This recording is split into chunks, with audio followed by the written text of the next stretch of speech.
A very good morning and happy Labor Day on this, the 1st of May 2024. We are coming live to you from our MBCI TV studios, indeed on this very awesome day, and we are trusting that you are well and enjoying your Labor Day. Actually, this is going to be our topic and our area of discussion. We'll be looking at the state of Kenya's labor force, the state of Kenya labor force. That is going to be our area of discussion today, and we are really promising you a very interesting and a very candid conversation on the state of Kenya's labor force. Of course, quite a number of things have been happening as far as labor is concerned. We know we have the issues of the biting doctor strike. We also have the issues of so many Kenyans who are also grappling with harsh economic times, and they have actually been urging the government to look into their labor welfare. So we are really going to look at what are some of the issues that are related to this particular area and what maybe needs to be done. And of course, we're also looking forward to what the president will say, even as he leads the nation in marking this year's Labor Day. The celebrations, of course, are taking place today, and coming at a time where, of course, there are quite a number of things that the country is actually grappling with. So you can expect a very thorough and a very rigorous conversation on this particular matter, where you are, and of course we are inviting you. We also have a question that we have lined up for you. We are asking you, what do you think, or what do you think the government is actually looking or actually dealing with the matters of labor in the country in a prudent manner or in a prudent way? Do you think, are you of the opinion that the government is actually tackling labor issues in a prudent manner in the country? What is your feeling? What is your idea? You can share with us, and of course, as we continue with the program, we'll be glad to also hear what you are telling or what your contribution will be. We'll have a guest in a short while, Ben Masharia. He's a governance analyst. He'll be here right in a few minutes to help us also get into the heart and soul of this particular conversation. And of course, we'll be glad to also hear from your side or from your opinions on what you think. Of course, you can share with us those opinions on our social media pages. Facebook, that is MBCI TV. We are live, and of course also on YouTube. You can catch us live on our YouTube page, that is MBCI TV official, or drop a comment or two on 23814, and of course we'll be glad to also see what your opinions are as far as this particular conversation is concerned. I have my colleague Bwana Kagi. Good to see you. Good morning. Good morning, Mangicho. It's another Wednesday when we are here for the Leadership Wednesday, and of course we are here to be able to give more light on what is happening in our country in various spheres. So we are welcoming you to the program as we put our heavy discussion on various matters, that is the Leadership Wednesday. My name is Paul Kagi. Once again, welcome to the program. Absolutely, and of course I know we have also quite a number of other areas and other items that have also been making headlines across this particular 1 week.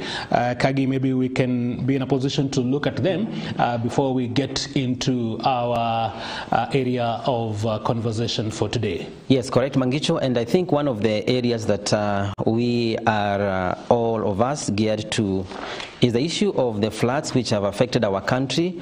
For the last 1 week, we have really experienced a heavy floods across the country, especially in the Nairobi region, whereby people have lost properties, have lost lives.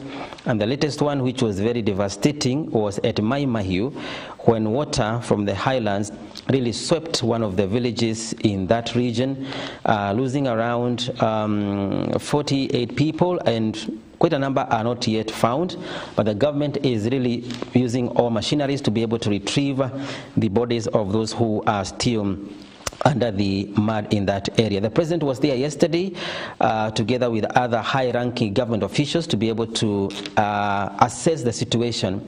But by the look of things, things are not as we expected. The rains is too heavy for us. And the weatherman yesterday really confirmed that we are going to expect more rains in the next 3 months. And one of the areas which has been hit by these floods, Mangicho, is Nairobi area. And it's not like any other parts of the country, but areas which has a lowland or plateaus are also experiencing some challenges with waters. Bridges are swept, houses are swept, roads are cut off. But in Nairobi, the situation is very tricky. It's because, I think it's because of the infrastructure which is there, especially the building, whereby water is looking for a place to be able to move. In the maybe scenario, looking for a place to move, it is sweeping homes. Areas like Mathare, whereby people are living in the riverbanks, they are really experiencing a very, very tricky situation. And today I was checking on the updates of what is happening, and there was a very deadly flood that hit Nairobi in an area called Kitengela, whereby the Red Cross and the government officials, they are there to be able to evacuate people from that area. There was a heavy rains overnight, and many homes were marooned by water. And there has been a cry from the people from that region to be assisted. And also there has been reported of a landslide in an area called Murang'a County. There are some areas they have experienced landslide. So it's a very tricky situation.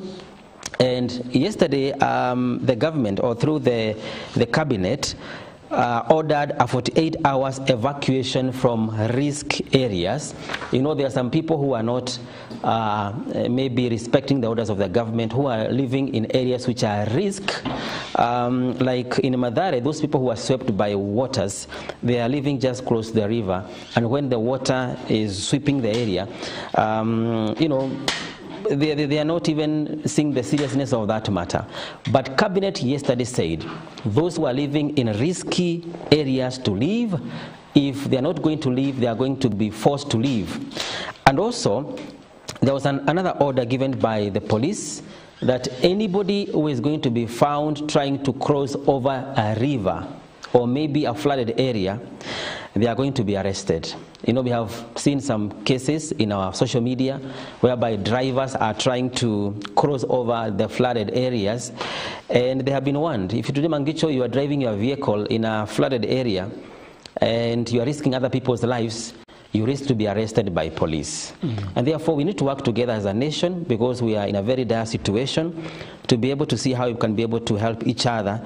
But more than that, it's good also to be able to have a lasting solution on what is happening within our country concerning the floods. Absolutely, Kagi.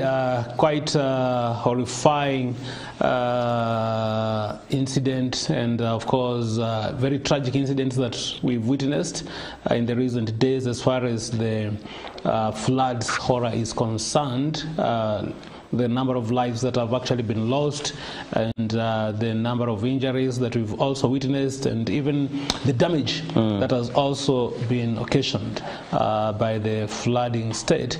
And I think it is something that as a country we really need to come together, and maybe even the government really needs to pull up its socks in terms of really ensuring what are some of the measures and maybe long-lasting measures that can actually be put into place to ensure that maybe we don't have quite a recurrence of this. Of course, it's Mother Nature and its fury, but of course we also know there is maybe the aspect, like I've had quite a number of analysts who have also credited these maybe to the issues to do with the climate change as a result of climate change. This is what maybe we are witnessing.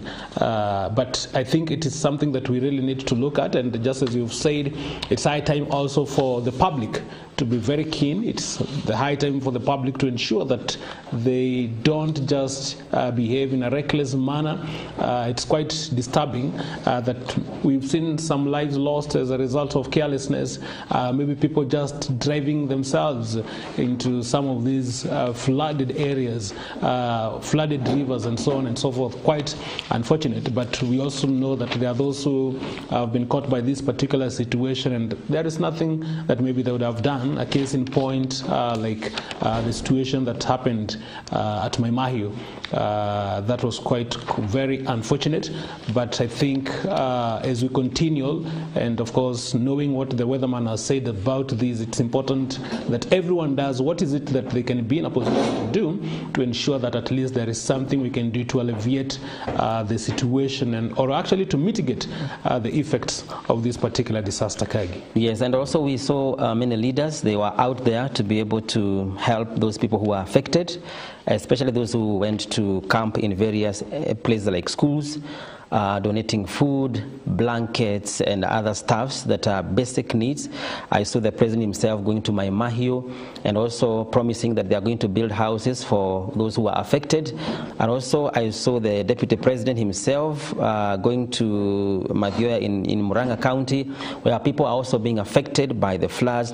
We saw the deputy president spouse, Dorcas, also doing the same in Kajiado North, and many other. Even the First Lady, Rachel Ruto, also went to be able to donate in Machakos County, and leaders are coming together to be able to help those who are being affected. But more so, there need to be have a lasting solution. Yeah, especially in our centers, our capital city, we need to have a lasting solution, because the problem could be more than we can see. Maybe because of the way we are arranging our infrastructures, the way we have invaded our arid, rapid areas, there must be a lasting solution.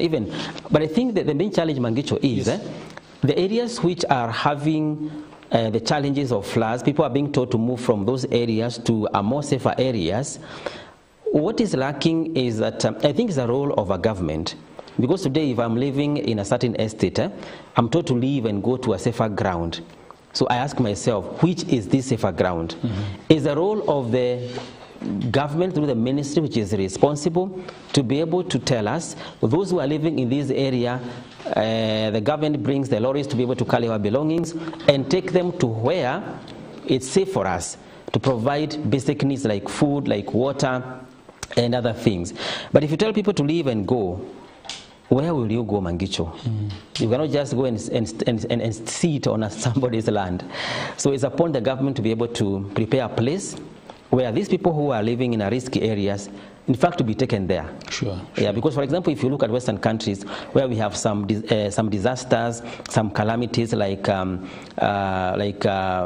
Nino or other kind of calamities, their governments prepare a place to take these people and bear the cost. Okay, because everyone has a right for food, for shelter, and for clothing. It can be provided by the government itself. Sure. Right. I think that I totally agree with you, Kagi, and it is important, and of course there are those who have also been arguing that this is something that maybe the government would have actually foreseen, because the weatherman had actually cautioned, the weatherman had actually warned. So it is not, most people believe that it is really not wise for us to say that maybe this is a situation that has caught us abruptly. At least we need to have maybe made what the steps that are very, very key or very, very vital for us maybe to ensure that at least we alleviate some of the effects that we've already witnessed. Okay, I think we can move to something else. Yes. Yeah, there's one important update here about the plans to ouster the CS for agriculture, Mithika Linturi, which was okayed yesterday by the Speaker of the National Assembly. And now they are waiting for the motion, I think, which is going to be held this week before they go for a long recess. And the problem with Linturi, as the CEO of the Ministry of Agriculture, there has been an issue with the fake fertilizer saga, and being the CEO of the ministry, the members of parliament are really keen on sending him home, because of what they are saying is he is not responsible with his job. And also they are saying that he's the one who really accepted and gave a nod of a private entity to be able to take and use the NCPB facility to be able to sell their produce. Yes. Yeah. And I was just wondering, Kagi, that particular story, and of course, I think that motion was brought by Bumula MP by the name Wanami Wamboka, and of course, saying that he has already gotten the requisite threshold of 110 members of parliament who are actually in support of the impeachment against the CS for agriculture, that is Mythical in Turim. So I don't know this time around, Kagi, because depending maybe on how the parliament will actually vote, because in most cases we know that most of the MPs vote in relation maybe to their alliances. Okay, so like right now we know we have the Kenya Kwanza Alliance, and of course we also have the opposition, or maybe the the ODM, the Wiper, and that particular opposition. So it depends, because I think they need more than 2/3 of the MPs to actually be in support of this particular motion for it to actually sail through Parliament. So we are actually waiting to see how is it that the Parliament will actually vote. Are they really going to vote on the issues? Because as it is, and I think there was that news yesterday night that I think four people, 3 of them actually officials of National Cereals and Produce Board that were arrested yesterday night by the DCI. So it basically seems there are people who are culpable as far as this particular fertilizer scandal is concerned. So I think it is something that is very, very interesting. We are going to wait to see whether MPs are actually going to rise to the occasion and to ensure that everyone is held accountable in relation to this matter. Yeah, and of course, such kind of high-ranking impeachment, whereby people are really looking for the president himself to be able to give the direction to his team. Yes. And there before, the leader of the party gives his members the way to vote in Parliament. And of course, we also know the president was very categorical some few months ago that he's not going to save anybody who has been found culpable of corruption in the country. We are not declaring the CS corrupt, but the members of Parliament have a role to be able to take him responsible for what is happening within the ministry, because he's the one who is in charge. And therefore, the people are looking for the president, how his team is going to handle this matter.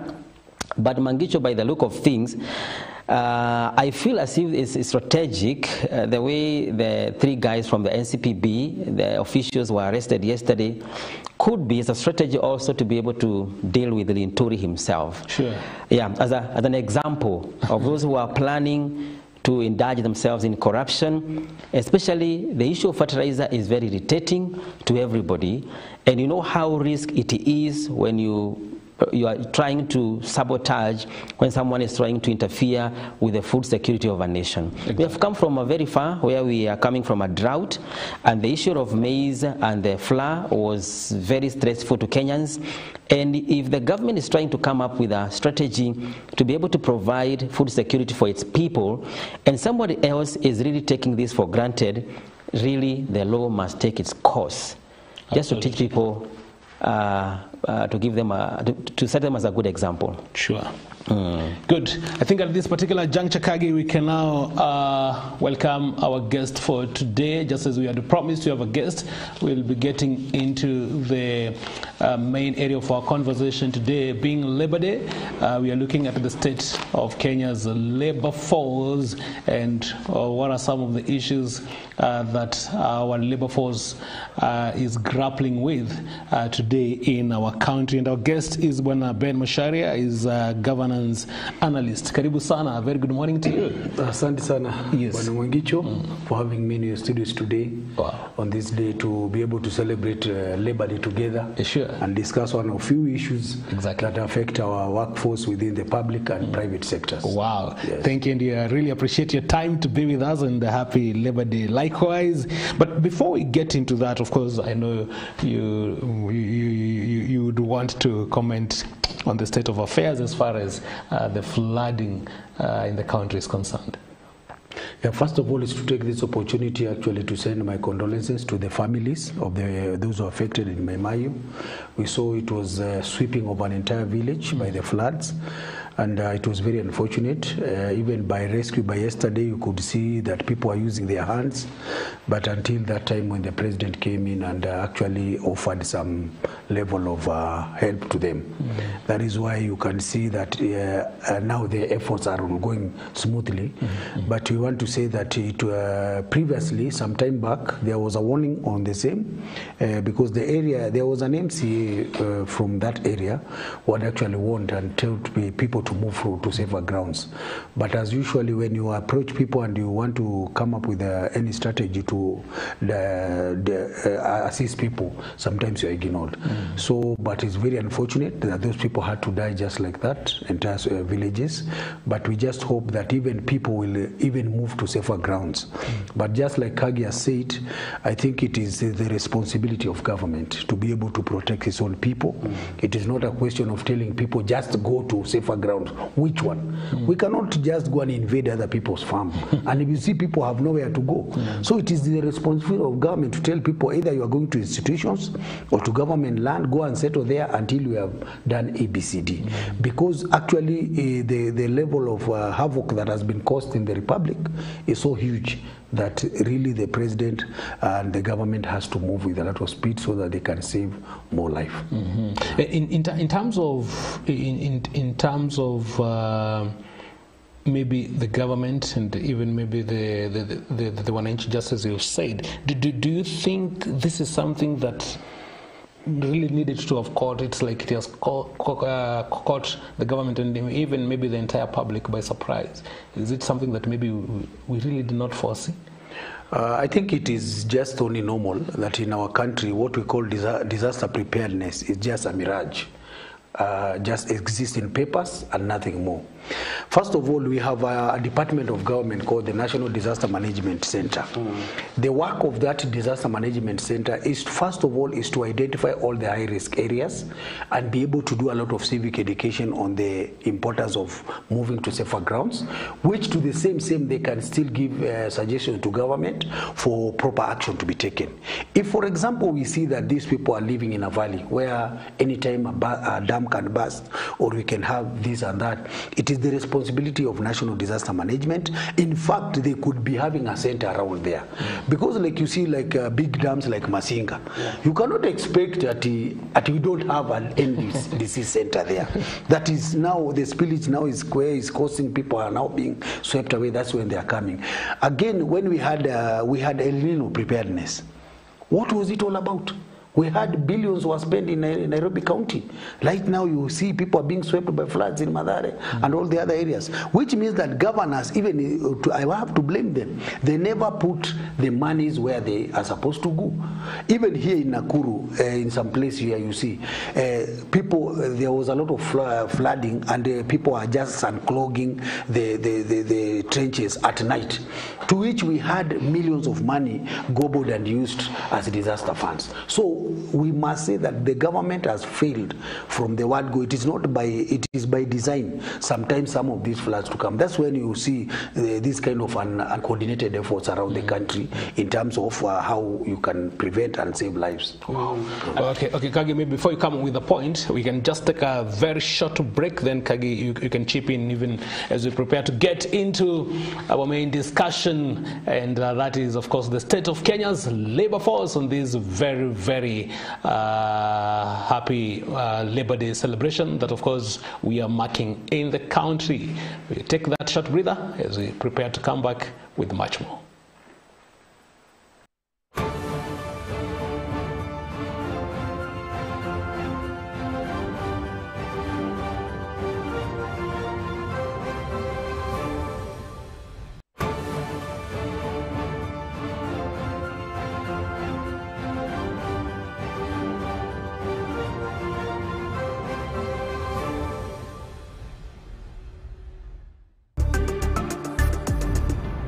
MBCI Television, transforming life.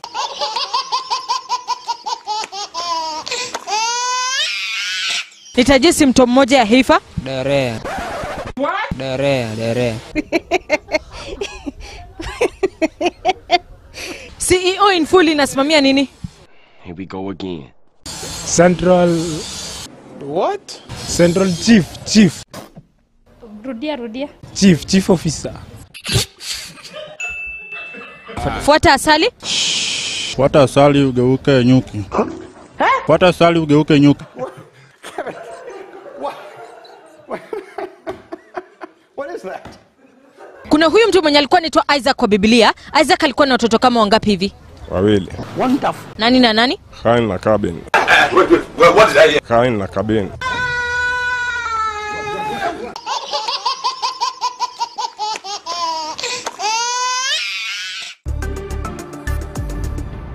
MBCI Television, transforming lives.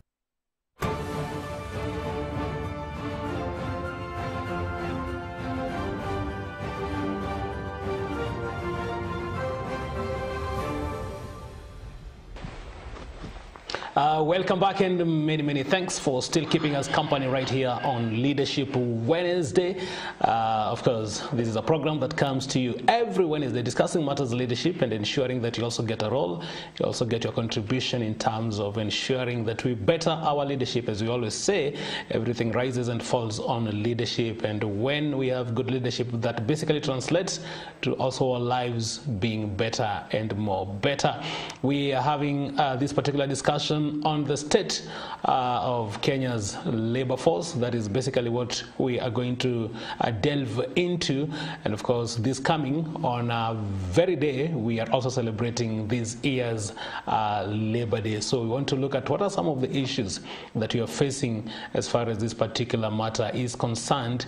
And we've also invited you to interact with us.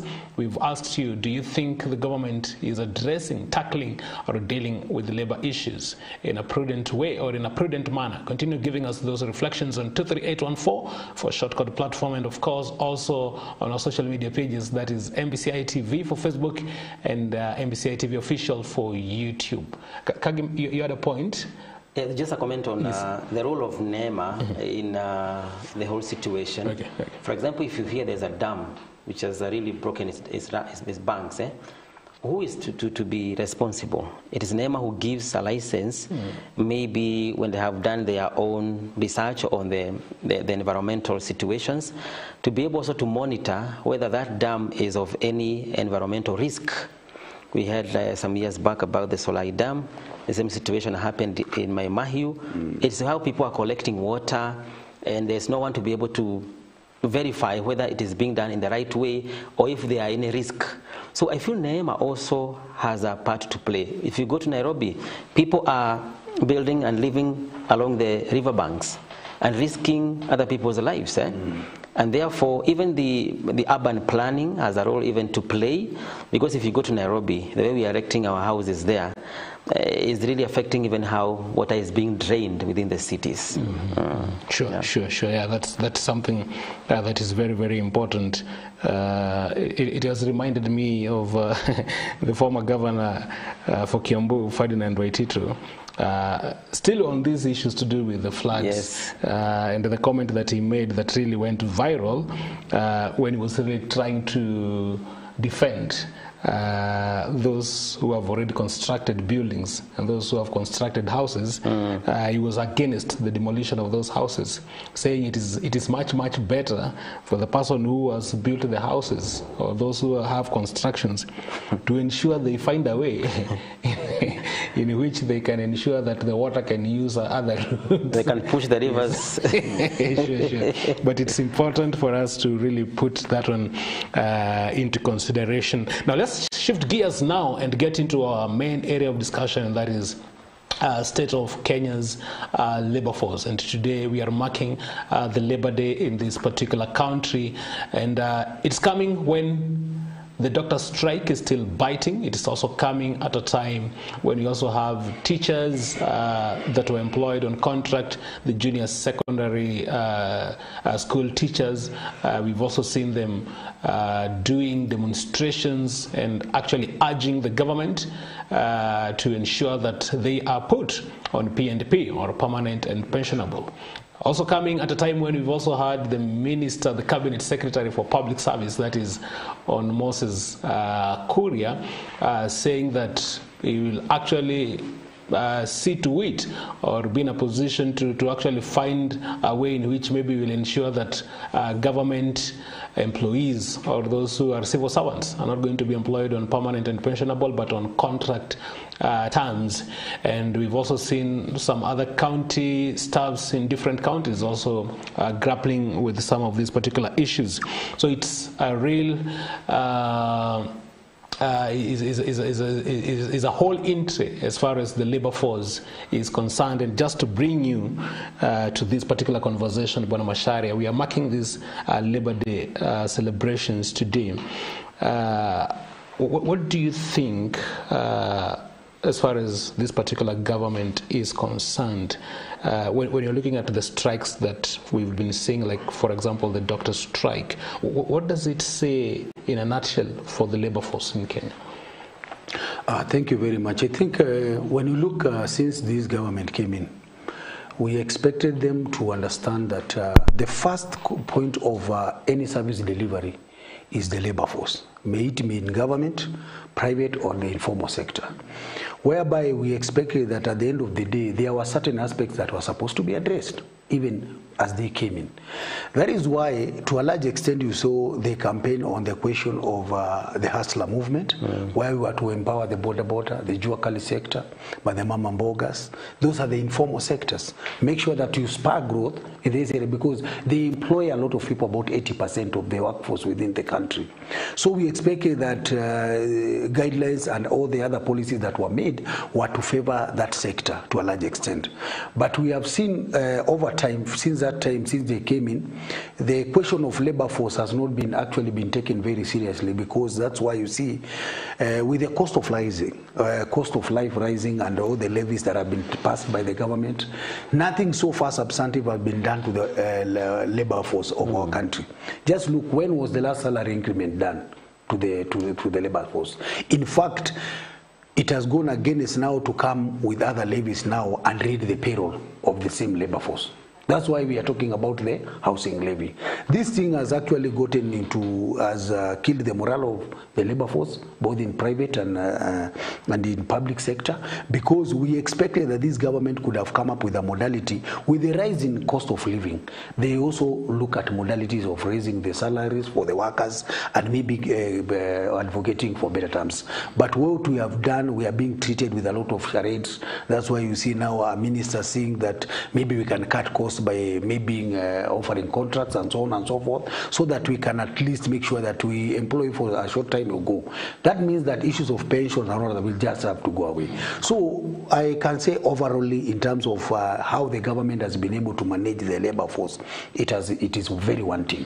They have not done it to the best of our expectation, and that is why you see every sector in this country is grappling with either a threat of an industrial action, like you have seen our doctors. They're on the street. They are talking about 4 billion for the CBA for the 5 years. Now you are telling us there is no money.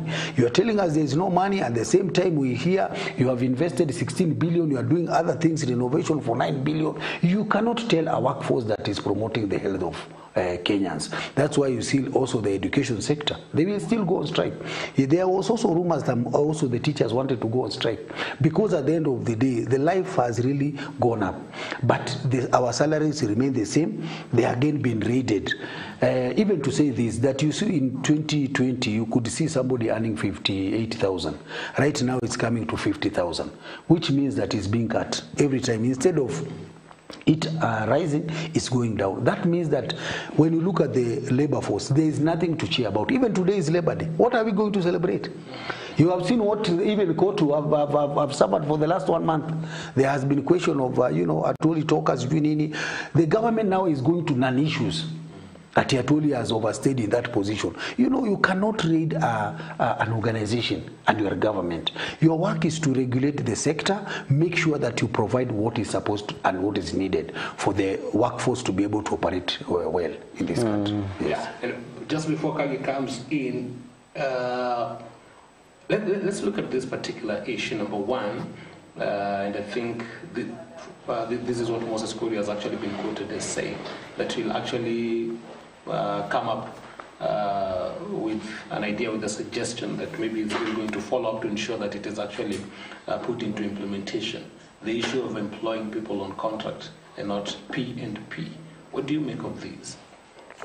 I think it's the biggest, for me, where I see it is the biggest fallacy of the country. Because you see, any country, those who run the country are the civil servant. They are the first point of running the country. In as much as, you see, a civil servant can be there for 30 years. You see, like even when Kibaki was here, there was this Vision 2030. Who are the vision carriers? If I bring Kagi for 2 years, Kagi disappears. And we had a vision this one. And you see right now, nowadays, there are no people to follow consistency in terms of policies and strategies that are laid for many years. Which means that if today we say, kila mtu ni mtu wa kibarua, Kenya mzima, now we will not have a labor force that is serious, and people will stop taking anything serious, because at the end of the day, everybody will know I'm here for a season and for a very short time. Again, when we start going that direction, what are we telling our students? What are we telling everybody now? That kila mtu sasa tafute kibarua, but specifically the government, there are people who are there when even government change. You know, these politicians talking Akina Kuria, these are just politicians, they will come and go. Maybe during the next election, they will not be there. But a successive government, those who call those who hold the vision of the various government ministries and departments are the civil servants who are there for many years to come. They are agricultural people who normally operate behind the scenes. You have never seen them, but they continue to operate. So when we start now threatening them, and you see, this even the CS when talking that, he's not talking on a good term. It is like a threat. You cannot threat the civil service. They will sabotage you tomorrow, and in the fullness of time. So you don't think that it has anything maybe to do with ensuring that people are actually accountable, people are responsible, people are actually made to know that maybe they have to perform? Because there's been that notion that most of Kenyans, or most of those who are employed on P&P, that they relax because they know at the end of the day they have the security. In fact, what government has done, they have failed in their ensuring efficiency and accountability in the public sector. You see how many schemes have we seen them signing here? They are saying, oh, we are going to do this, and we are going to do this, and we are going to do that. But following up on them has been an issue, because even the ones who are making you sign themselves, they are not performing. Look at the governors. The governors have performance contracting with their staff, but for them, they are not there. They are not offering any form of leadership. Look at somebody who has been given a department like agriculture to operate, but budget is not in place. You are not given. So what can you do? Mangichu, you cannot do something on your own. The question of contract is not bad, because even as we have worked in the civil society and in private organizations, we have been operating on contracts, but you get your contract for some time and then you go home. But it's not that will make you work. It is the motivation and everything that comes about with that work. Otherwise, if we keep pegging on threats, that Kagi knows that in the next month he will go, so he will work well. He may not. In fact, he may sabotage on his way out. And that is why we are saying we must reach a point as a country, we face the reality. We say this, we give workers work, but there is no budget allocation. Money are prioritized elsewhere. That's why even the Auditor General's report was very clear and indicted across all counties that there was misallocation and reallocation of funds to non-priorities within our counties. The same way the national government. Yeah, Mr. Macharia, don't you think also there is a need to be able to manage the civil service from the following areas? Number one, there was, I think 2 weeks ago, there was a proposal also to be able to collapse all the civil servants from the national government and from the counties. They're in the same system, whereby their salaries are going to be managed from one system. And the complaint was we have a lot of ghost workers in our civil service. Number two, I just want to pick what the CS said, that half of our revenue is used to as a wage bill to pay our civil service. So we have less for infrastructure. Now, don't you feel that there's a need also to do a serious audit of our civil service to be able to eradicate those who are ghosts? Or maybe there's one department which is overcrowded with civil servants. Maybe you go to an office and you find there are many people who are sitting idle in their office. They have no job to do, simply because some of them really, they were looking for a job, they are looking for a position just to come and do something, but you have no job to do. I feel that there is need to have a serious audit of our civil service to be able to have the right people who are working for us. I think if you go to some of the offices, you find that people are not serving you. They are not in their offices because there's nobody to be able to monitor what they are doing, especially in the public service. And therefore, away from the contracting, there's need also to look for a way to be able to manage our civil service. I think you're right. There have been efforts before. It is not a new thing. That's why you see counties, most of the counties, people, they did an audit of all the staff. Even here in Nakuru, they did an audit of the staff. They came up with a lot of information regarding to schemes that are available for them, and in terms of the capacities and the education levels of the workers. And in fact, they still have what we call departmental needs at the county level. But now, the biggest, most unfortunate thing is that you are dealing with the people who want that confusion at the helm, because they are using it to their own advantage. It is very unfortunate. Even when this county government came in, they sanctioned an audit of all the staff. Everybody presented their papers. Of course, they knew there were ghost workers. Then they said there were some people who are being paid who are not there in payroll, and this amount, about 30 million, is lost monthly. From that moment, that was the end of the statement, Bwana Mangichu. No action. Nobody has ever been arrested. We have never been told whether it is Kagi who is a ghost worker. It was just ended at the report level, which means that these people, if we have to work with people, we must come up with a very efficient way of accountability. That at the end of the day, if you are a civil servant, even us as public, we can know whether you work for the government or not. So that we can also access, like, for example, if we give a database, these are the workers. We can access, of course we cannot change them, so that we can know if Mangichu is working at MBCI, but at the same time I see him on payroll in the county government, I'll understand this is a ghost worker. It's a ghost worker. Because now you see here, now you're dealing with people who have established people to receive money on their behalf. These are people who are cartels, even at the national level. We are not talking about people here in the county only. National people, you just see somebody moving around the department, is doing a lot of nothing. But at the end of the day, that person is earning a lot of money. Again, how do you put one payroll? Initially the government never used to employ people. They used to employ people with, for example, the certain salary about 5,000 or even 3,000. Right now in the county, somebody is getting a job at 70,000. How will you ever harmonize that salary? And Bwana Macharia, talking about that in relation to what we've also seen the government saying, that the public wage bill is way too high, and they are looking at ways in which they can actually do what maybe they can be in a position to do to ensure that this wage bill is actually cut. And also coming at a time when we also know so many Kenyans are also actually looking for employment. How do we strike a balance in this? I think there is a very huge problem, because you see everybody is saying I want job creation. You see, even this administration, they came in with the question of job creation. True or false? They talked about 200 jobs, 4,000 jobs a year. What? Where did they expect those jobs to come from? Government in itself has to create opportunity for its own people. Let somebody stop telling you about wage bill, because even in the first place, with the new dispensation, we talked about just only 15 or even 10 people who can be cabinet secretary, and they can work effectively. It is not a minister who works. But what is happening? We still go to the same number, look at the cast. the chief admin, they will still come back. They still gobble a lot of money. When you look at their salary scale, it's very huge. That money itself could have been used to employ over 200 youths, even in some other jobs. Yeah. But now, when we have personal ideology, you see, like there was somebody yesterday when Museveni was addressing the heads of leaders, said the problem with Africa is about ideology and strategy, and which are very wrong for each and every government in Africa. The same case happens to our country. That we talk about wage bill, but even in your own entourage in itself, you have about 39 vehicles.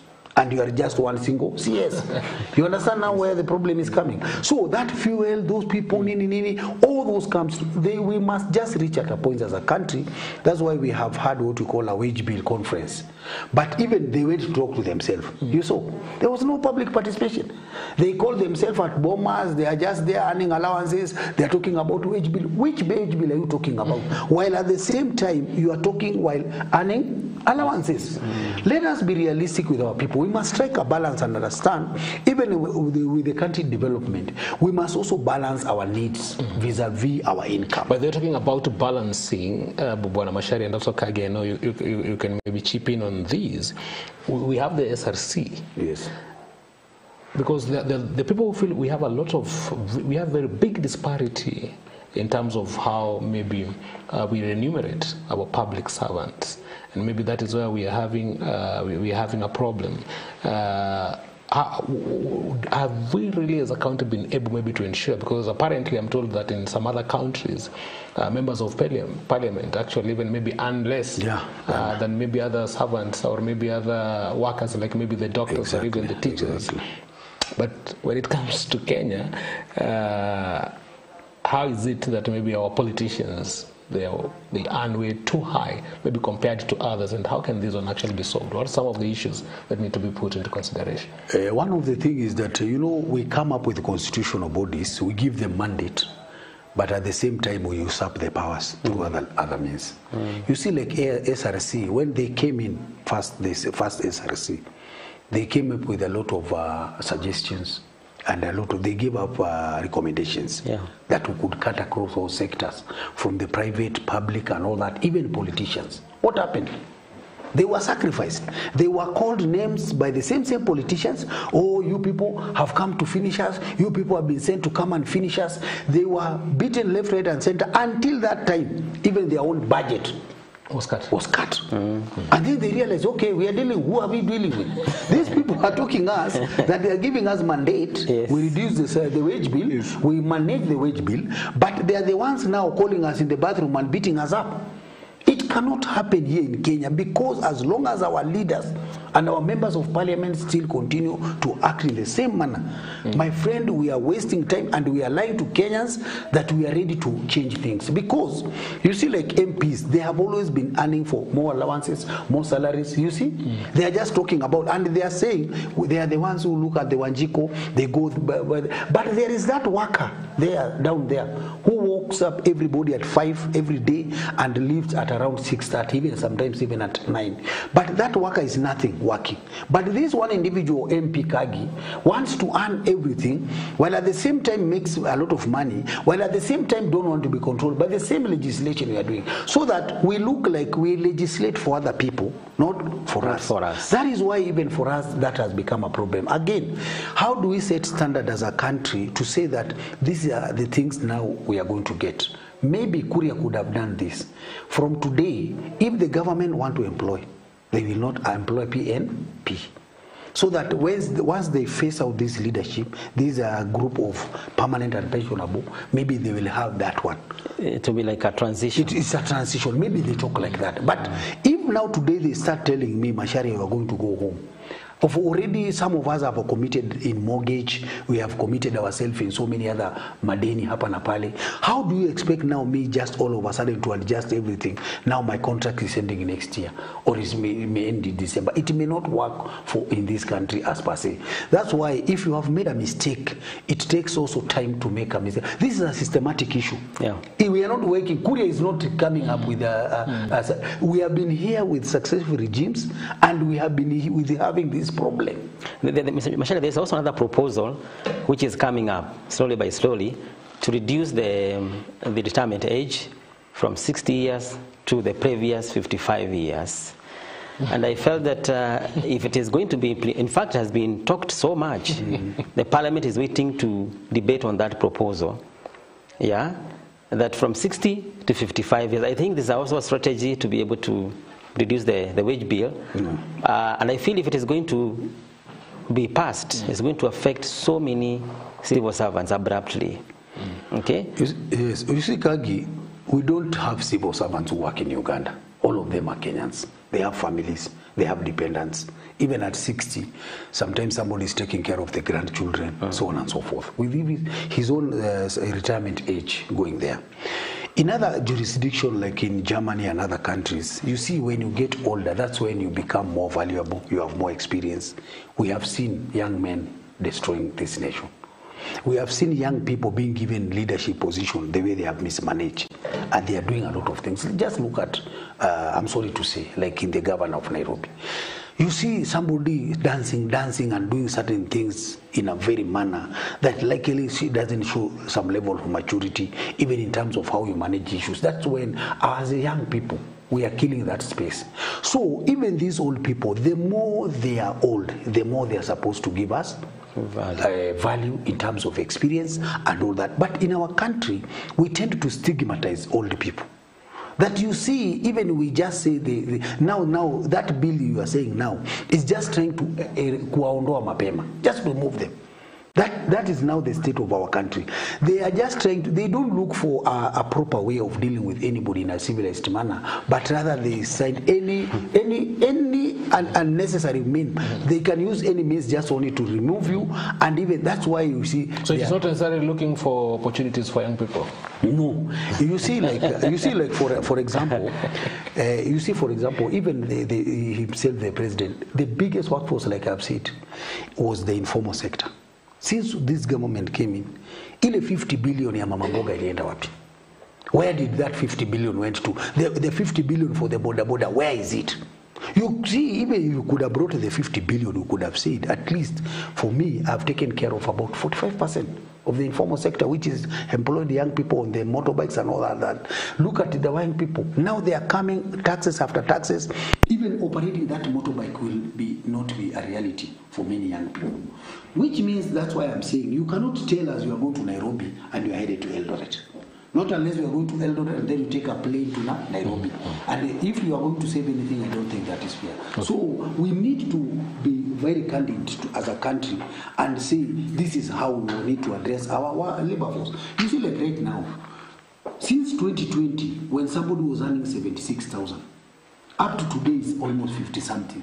And electricity, rent, health insurance, all of, they are just skyrocketing. Who has been under salary? Sure. Nobody. Which means we are dealing with the same issues, but these people, they just want us to operate, but at the same time, there's nothing that has been added to us. The issue of the informal sector, which is very key for the growth of our economy, which is carrying many workers in our nation. Yeah. I don't know, according to you, Mr. Macharia, specifically if you do it just directly, how should these people be helped to be able to move from one level to the other, the informal sector, where we have Juakali people, we have farmers, all of them? How should we uplift them up and also to grow that base? You see, like when we were doing campaigns, I was a member of the UDA. And what we do, actually, some of us who had that mentality, we used to know that, for example, if you could have brought a revolving fund for the border people, they could access that motorbike and then they pay slowly instead of the following one that you see. Even recently, one of the members of parliament was storming one of the service providers, which means that we are able to give these people at affordable price, whereby you can even pay 60 shillings. You see, like even you are saying, you are supposed to pay 60 bob per day. And that is just like a revolving fund you are given by county government as a person. Then we go there. Then from all the informal sectors, we are trying to come up with a market for their products in terms of making sure that if it's, for example, we also try to limit importation of these products, because they are still here. Some of these seeds, there are people who can make them. But you will see somebody who has secured a deal with China, they will fight the local industry, make sure that this local industry does not even produce this one, so that the other person from China can do the same. Protecting our, look at what happened. You see, the president was here at Naivasha. He was opening a car auction. And you see that car auction here is what normally many of us who do this business, we do it in Mombasa, or we import for other people. Now, Sasa, the same people from China and Japan, they are there in Naivasha, which means that now they have also again taken over a certain market for us. So we must be able to, as a country, come up with deliberate measures to protect the local investors, make sure that we create opportunities. You see, like, for example, let me just use, for example, a company employing, like, let me use it like Keroche, employing 5,000 employees. Now they have been shut down, which means that 500 directly, with other 1,500 directly, with other 6,000 indirectly, and on so on and so forth. You find people like 10,000, they have now been left without anything, which means that we expected that government could actually be investing on where it assists the people directly. Not the way now we are seeing, you know, there's a lot of hulabaloo on electric trains, on whatever. Where will these other things go? You know, priority. Yeah, and Magicho, one of the things in Macharia, which could have sprouted our economy very fast, is industrialization. Yes. But if you look at the way things are, I think every government is really struggling with industrialization, which is very key in providing employment for our young nation. I don't know where we are going wrong in terms of trying to come up with industries to support our economy. You see, like we expected, you see, when this government was doing campaign, we expected them to target specifically even SMEs, medium enterprise companies which are growing, with maybe incentives. That, you know, Mangicho, you are a producer of cotton clothes. So what we are going to do, we are going to reduce this tax for you, so that we don't do 1, 2, 3, so that you are able to employ people, at the same time make sure that we provide a market for you for the products. Even for you to export or something like that. But now what has happened is that this is the same. Now they are the ones who are facing the full wrath from county governments, from the national government, carries on people, and so on and so forth. That's why you see there's a lot of panic even with investors in Kenya. They are relocating to Tanzania. We are not ashamed to say so. They are going there, they are given land, they are told, come up with a company, you build a company, provided you just you employ Tanzanians. And they are going there.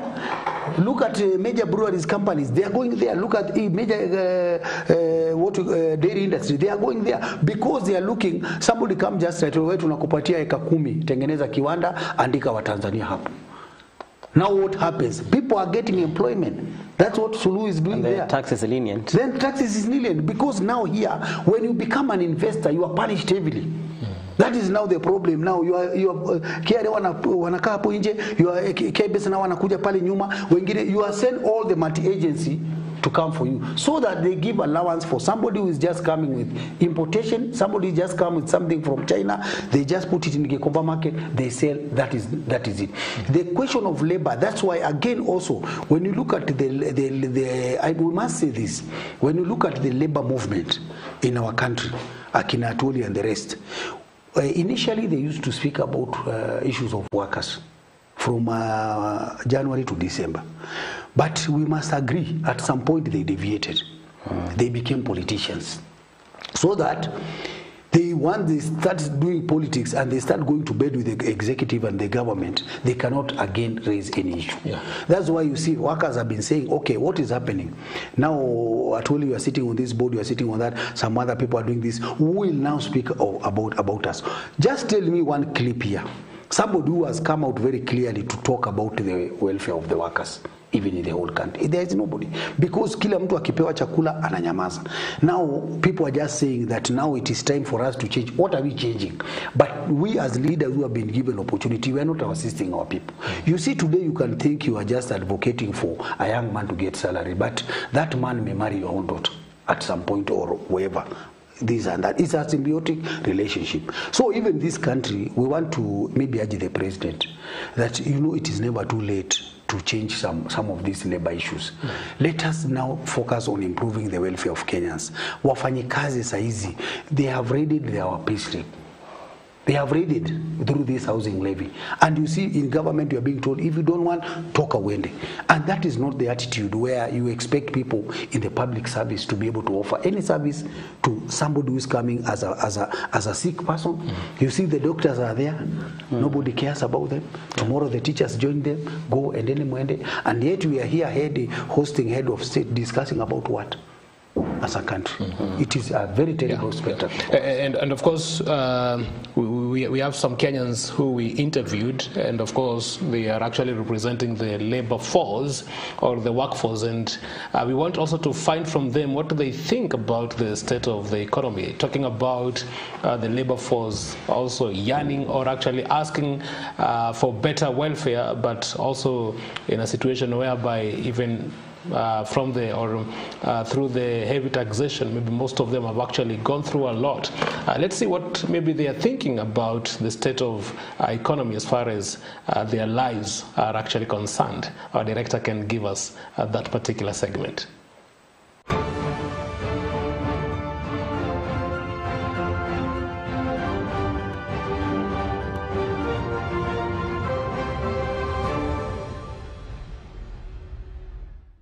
Unachukulia vipi vile ambavyo serikali imesikika ikisema kwa mujibu wa rais na hata viongozi wengine ya kwamba sasa hali ya uchumi imeanza kuchukua mkondo ambao utaweza kuwafaa wa Kenya? Wanatoa mifano kama vile kudhibitiwa kwa shilingi ya Kenya dhidi ya dola. Wametoa mifano juzi tumeona bei ya mafuta ikiweza kushuka ya petroli, diseli na masuala vile kama ya nguvu za umeme. Je, wewe kama mwananchi, kama Mkenya, unafikiria kwamba ni bayana sasa ya kwamba Wakenya wataanza kuvuna kuhusiana na uchumi kuweza kuimarika? Kwa majina naitwa Charles Makale Wefila, na mimi ni mkaaji wa hapa Nairobi, Kibera na Lang'ata, upande wa NXC Court. Kulingana na masuala ya uchumi, mimi naonelea ndio inaimarika, haswa kwa upande wa shilingi, vile shilingi imeshuka, sarafu ya shilingi imeshuka,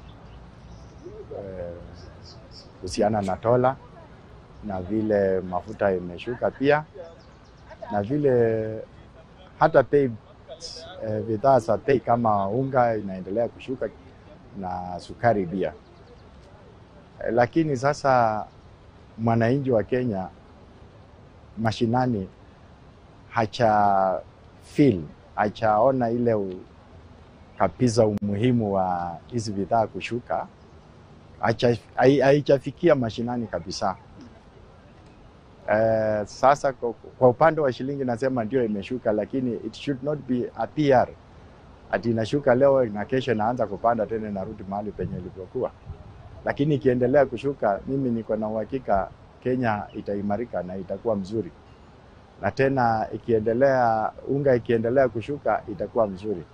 We are hoping by the end of maybe financial year, that is July, vitu itakuwa sawa na Kenya itaimarika na itakuwa nchi bora kabisa kulingana na vile ilivyokuwa last year na miaka zilizopita. Lakini kwangu na feel raia hapo mashinani kabisa hawajafeel kabisa vile uchumi inaendelea kuimarika, lakini niko na uhakika labda wataifeel. Kwa majina mimi naitwa James Odhiambo Pio. Kwa hakika kwamba nchi wakati president wetu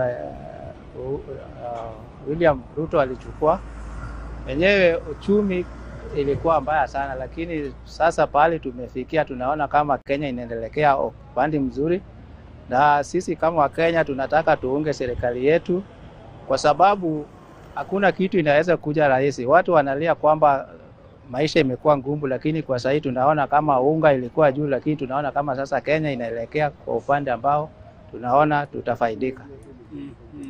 Na unafikiria labda ni hatua gani hizo ambazo serikali imeweza kuchukua ili kuweza kusaidia hali kama hii kukua sawa? Wewe kama mwananchi vile vile unahisi ya kwamba sasa vile ambavyo kulikuwa na ugumu, sasa hizi ukienda dukani unaweza kupata bidhaa kama hizi kwa bei nafuu?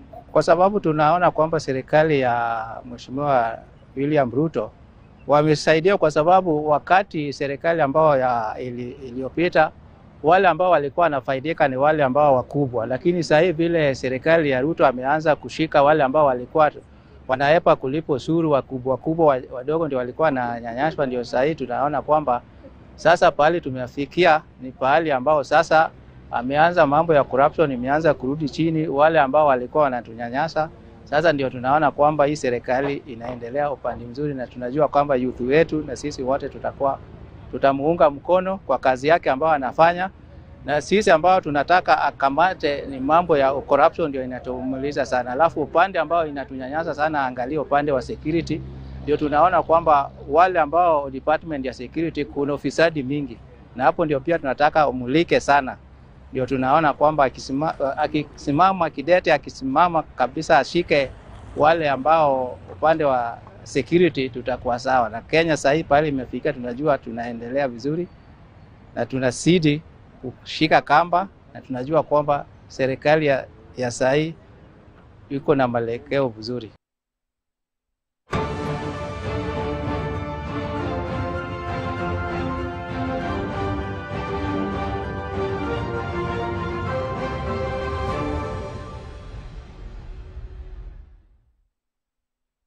Mimi naitwa Mike. Hustler. Mtaani. Yeah, so nimeona true bei zimepunguka kiasi. Niliona sukari, unajua naongelea vitu tunajua.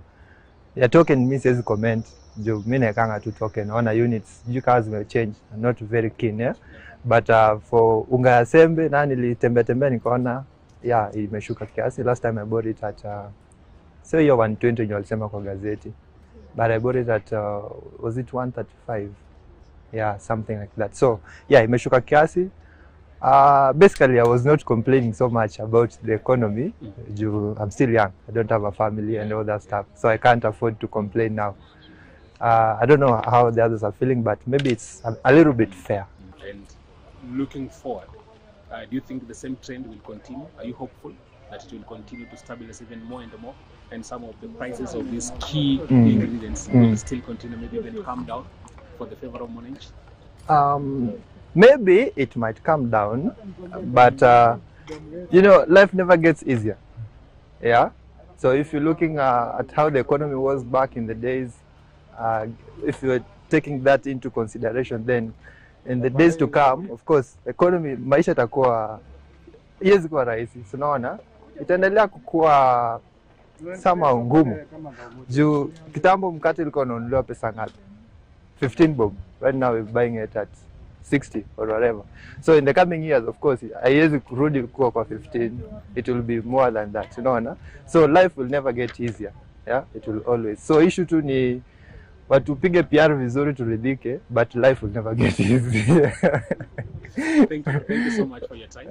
Kwa majina ni Linus Mukoro, mimi ni service provider kwa kampuni karibu hapa na mahali nakaa. Ile hali serikali inasema kwamba hali ya maisha imeanza kushuka ni tofauti sana na kile kiko katika sisi katika ground. Kama mimi mwenyewe niko na loan nalipa. Interest ya loan hiyo nalipa imeongeza mara 3 na haijashuka. Kuna pasi napanda kwenda kwa nyumba. Hiyo pasi hiyo gharama ya fare ilipanda, haijaishuka.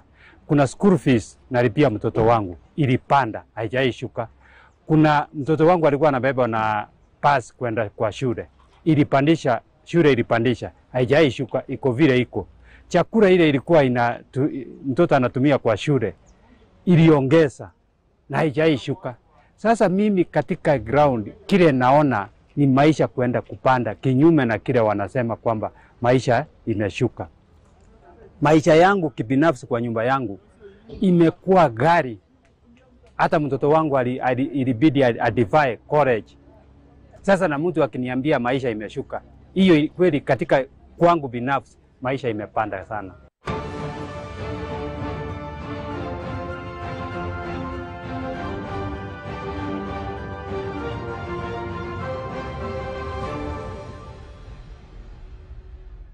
Very well, those are some of the Kenyans, of course, Kenyans who actually make up the labor force that you are actually talking about today. And of course, they are addressing matters economy. Of course, they are being directly affected as far as economy is concerned. And just coming back to this conversation, again, of course, our guest, Bwana Mashari, and when you listen to Kenyans and today, of course, we are having the president and the deputy president and other leaders at Uhuru Gardens. And of course, they're going to address Kenyans today. They're going to address the labor force today. What do you expect from the president's speech? I think we expect the same story. Every other time, you know, workers, we are together with you, and we shall look at how your welfare will go on. We are ready talking with you, engaging with your leaders. The usual rhetorics. This usual rhetorics, so many stories and so on and so forth, up until you come and realize, you know, sometimes even when you come to the public, you ought to have done something. Don't you think even from the speech, at least, maybe we can also be in a position to see the doctor strike being called off?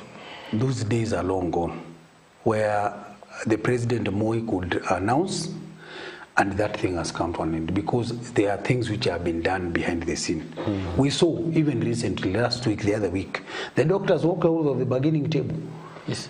And in fact, they immediately went there, because doctors are not people. They are people who have gone to school. They understand what they are saying. If you are negotiating on 16 issues, and you say, forget about even about 14 issues, and they tell you we cannot continue negotiating, you say we must negotiate. You know, you are forcing people, and at the same time they are the ones who are workers. So immediately they walked out. The governor started issuing threats. We'll sack you. So even right now, we don't expect the president to come and say we have increased the wages of people, and then people start to implement. What about his statement that as Kenyans, as a country, we really need to learn how to live within our means? That's why I've said it is opposite. You know, you cannot say this and you do that. That is the problem with our politicians in Kenya. They tell you we are going to fast, but they are carrying a chicken. And that's why you see, even by the time, during the tree planting, Kenyans are not fools. They are watching. CSS are coming with helicopters. They are coming, all of them from Nairobi, just coming to plant 3 trees, and they come with 4 helicopters. You know, those days when people used to not to understand anything and not to talk about anything are long gone. You see, even at the villages level, people are civically educated. They know these are the responsibility of government, and they know their responsibility. Now, if the government really wants to assist people, they must know they are now dealing with intelligent people and people who have gone to school and who are ready. They should also learn to listen. You see, you cannot be a government who talks to people and you don't listen to the people. Yes. You must listen to your people. Whether even you have employed a watchman, on your way in, greet that watchman.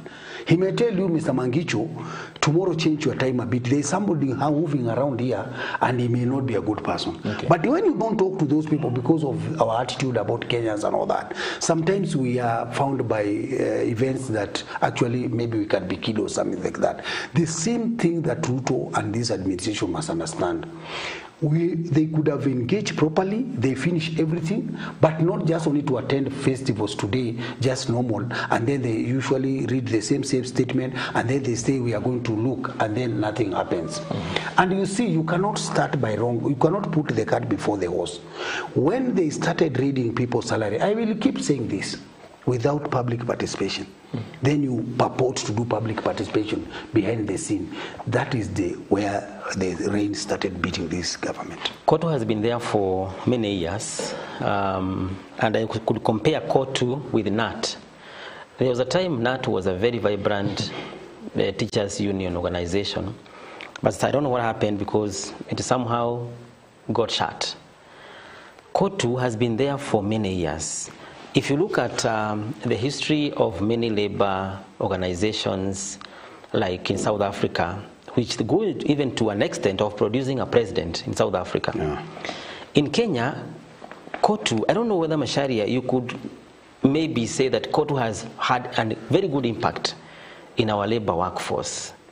And if it has, what has it done so far that we can be able to be proud of KOTU? And also the other thing about KOTU, don't you feel there has been a plan to be able to throw out Atwoli from the KOTU staff? And still on that, I think the Secretary General, Francis Atwoli, I'm told that is opposed to the bill that is actually intending to change, or I think to alter the way the officials of KOTU are actually elected or appointed for that case. And also, I don't know whether I feel like there's been a plan to be able to ousted him from the KOTU. You know, for the longest time, all the employers within the country, they have been fearing, and they have been operating under the work that, you know, KOTU will come after them. And KOTU has been in the forefront in advocating for the rights of Kenyans, in fact, the labor workers. And for that moment, you see, even from the textile, non-allied textile, all the other organizations within this country, which means that they have done a very good job. And that is why we reached a point we see, going forward, we cannot have KOTU on the other end talking while the government is sitting on the other side. That's why you see Atwoli is a member of several bodies within government, like the NSSF. He's a board member. So that any decisions that will be made emanating from that board, he will be part of that decision. But now what this has done, it has compromised their position greatly. That is why you see even them going to tell government now today, after they have met at one hotel, going the other one and trying to tell the government, now you know we are doing wrong, let's do this. It has been unable for you to challenge government. That's why strictly we have been saying, if you're in the labor movement, be there, meet at a certain position, you negotiate, you agree, so that we respect one another.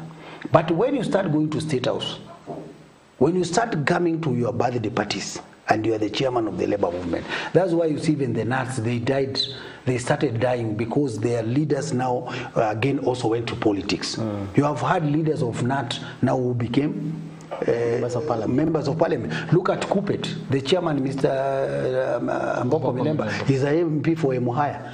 You see, you cannot be a leader at the same time be in the movement. And I think some of these labor officials, they are using these positions to be able to propel themselves to politically.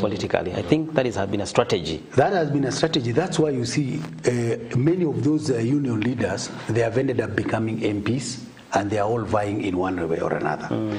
But when we come now back to KOTU, we must come to a realization that, you know, you cannot be a leader forever. You cannot be a perpetual leader. In any leadership, you must be there to mentor people. Even in our own homes.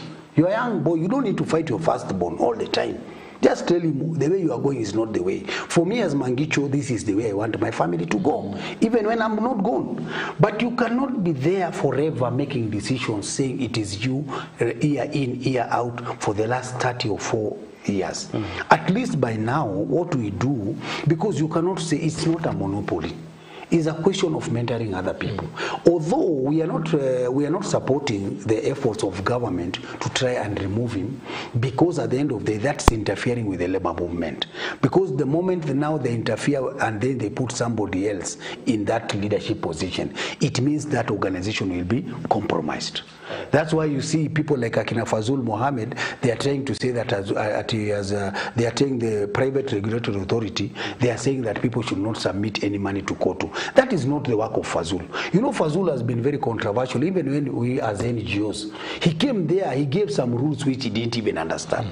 When he came to our meeting, we started asking him a question. This is not the way we are supposed to do to our labor force. We don't use intimidation. We don't use threat. Let's have a round table. Let's have always issues to discuss, because even if they replace all the leaders with who they want, at some point these leaders will exit the stage.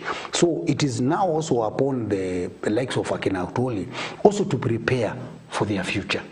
You cannot be a leader forever. Leaders mentor people. But you cannot say that me, myself, as Ben Macharia, I'm just the only devolution actor here. No, I've mentored a lot of people here, even in Nakuru. And even they go there, they mention. That is the way now. Even where I sit and see them appear on TVs, I'm happy. That's how we mentor leaders. We have a clause at the KOTU laws which has a de facto leader? No, that's why you see, what does the Constitution of Court says on terms? You know, I don't think he has been violating the terms because anakuanga na the inner circle. Because now if they change the rules and say it's only 10 years, then Atoli could have gone a long time ago. But every time these leaders, they know how to manage the succession. They change laws to suit themselves.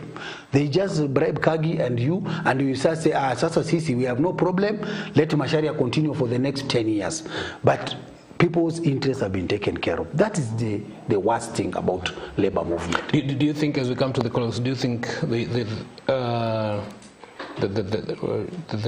doctor strike, and now that maybe the government has remained adamant, they are not maybe going to give in to the doctors' demands? What do you think? Should the doctors just maybe decide to come back to job? No, you know, they did not just wake up and went to strike. They have followed the channels. That's why you see even the courts. The courts have not declared their strike illegal. It has not. You know, doctors are also learned people. They follow the rules and regulations. That if before you have to do it, just maybe issue a notice, maybe there is a collapse of our talks on ABCD. Doctors have got a valid reason. That's why even up to now, the government just go there, they meet with them. And you can imagine, a country like Kenya, a president does not even speak about the many dying Kenyans today. Today, if you go to the Provincial General Hospital, the mortuary is full. You cannot get anywhere. Because people on emergency, they just die. That is the state of our country. And nobody cares. These doctors, even if they ask for 10 billion, that money is still within here. It's only that we need to reprioritize because of the CBA. And again, finally, also, you have to understand, when you look for leadership in government, you must take assets and liabilities, including CBAs, comprehensive bargain agreements. You don't just come here and you start saying the way Akina Kuria wanaongea. It is like all of a sudden it's a new thing. People cannot allow themselves to be taken around in circles like people don't understand. We must respect one another. Wow, thank you so much, Bwana Ben Macharia, governance analyst. We really appreciate your time and even for your insights, even as we mark Labor Day celebrations today. And that is where we bring it to a close for today. What a conversation we've had here with our guest, Ben Macharia, of course, looking at the state of Kenya's labor force. And we want to believe, even as the president and other dignitaries will be addressing the nation and the labor force, they will put into consideration, give priority to the biting issues as far as the workforce is concerned. Of course, top on priority, the doctors' strike and the clinical officers' strike. We'll do it again next week, the same time, the same place. My name is Mangicho Mola. Enjoy the rest of your viewing. Yes, and from me here, I want to wish you a very blessed day ahead. My name is Paul. Thank you. Thank you. Send